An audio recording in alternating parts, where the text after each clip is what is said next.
Hello everyone, my name is Portia, and today I'm going to cover this Tunisian crochet shawl. I'm going to call it Smock on the Rocks. It is oversized shawl the way I like it because I like to tie mine in the back. But it's basically going to be the smock stitch but on a diagonal.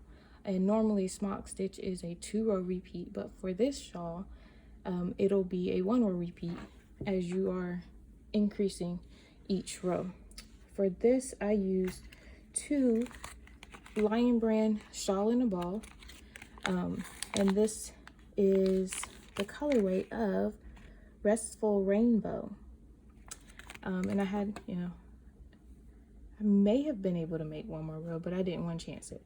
So I used a 4mm crochet hook, Tunisian crochet hook with a cord. Obviously you're gonna need some length to make something this wide. I also played around with some other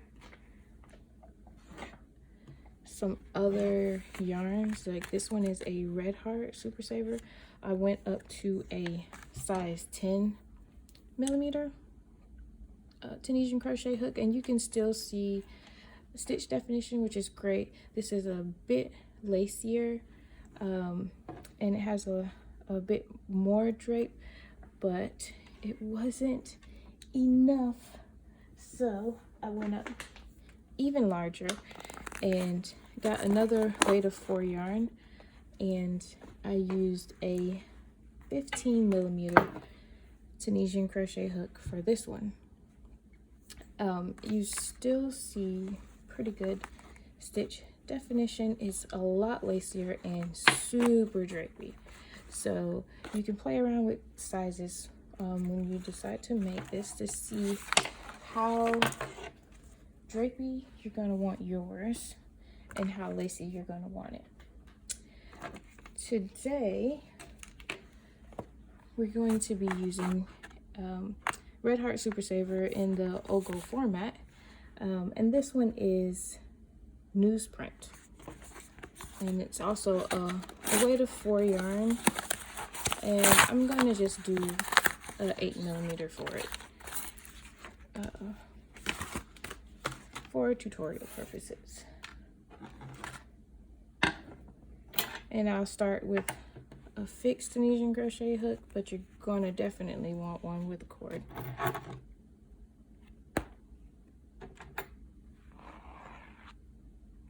Wow, that is super easy. I think you're supposed to pull it from the outside there, but I am a center pull girl. So go ahead and make your slip stitch any way you like making your slip stitch. Insert your hook and go ahead and chain 3.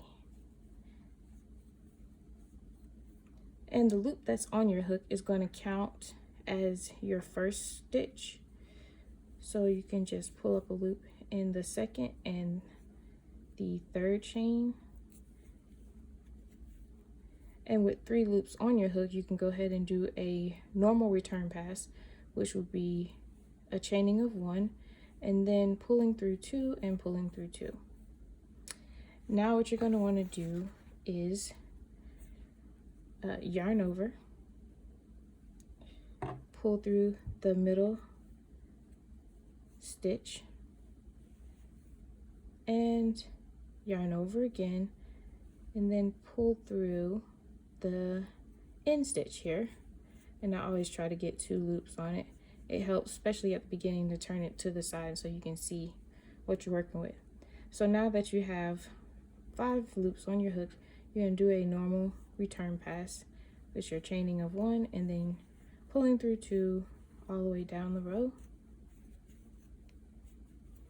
And it's not looking like much yet, but now you're about to start your repeat. So you're going to yarn over. You're going to see this yarn over from the last row. You're going to go underneath that one, and you're going to go underneath the first actual stitch, pull through those 2, and then you're going to yarn under and go through your yarn over from the last row, and yarn over. Then go through the last loop in the row and pull. You're going to do a normal return pass from here. So as you can see, you're gaining 2. You had 5 last row. You had 2, 4, 6, and 7 this row. So you're gaining 2 every row. Chain 1 and pull through 2 down the row.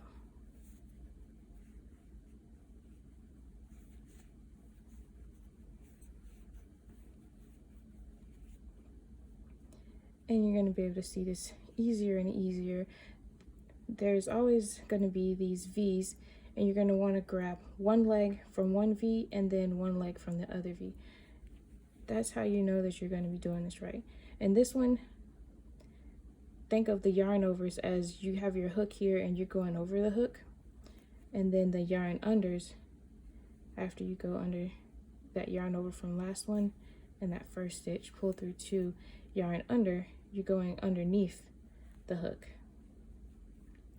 So you're going to pull that left leg from this one, and then what will be the right leg as you get higher and higher, yarn under, get that last stitch is going to be the yarn over from the last row, and you can always see it because it's like hidden at a slant right next to your end. And don't forget your yarn over because you're going to need that the next row. And pull through your last stitch there. And now you've increased by another 2. You're going to see the pattern start to take form here. And all you're going to do is keep repeating this. I guess technically it is kind of a 2-row repeat because of your return pass, but I kind of don't count return passes as a row because it's just a return pass.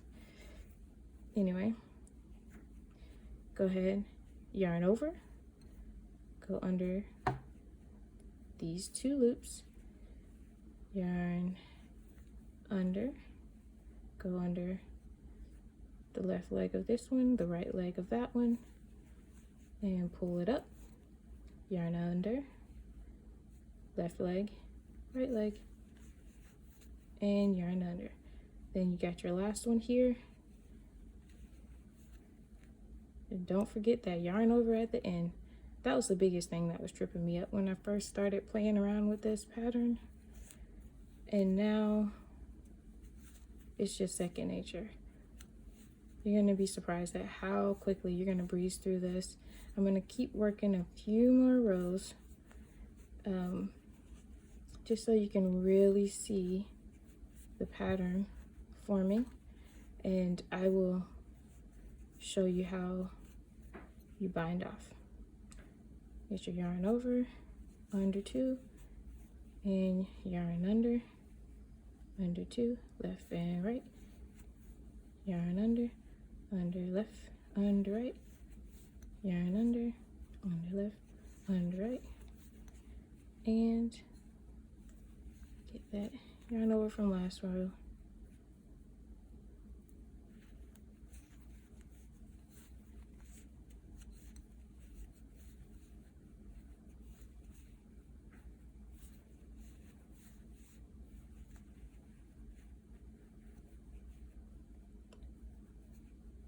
Yeah.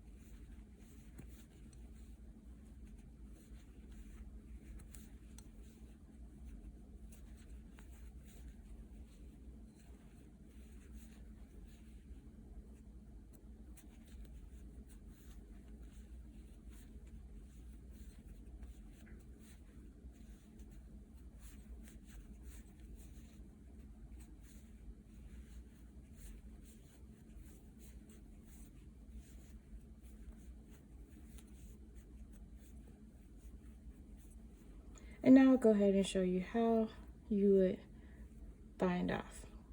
After you've made as many of these rows as you like, you can kind of see that pattern forming. I chose to bind off with a single crochet. So instead of pulling through 2 like you normally would for the pattern, just pull up through 1 and then complete a single crochet. You can go to your next one. You notice with the bind off, you're not increasing. You're just pulling through 1 loop and binding it off.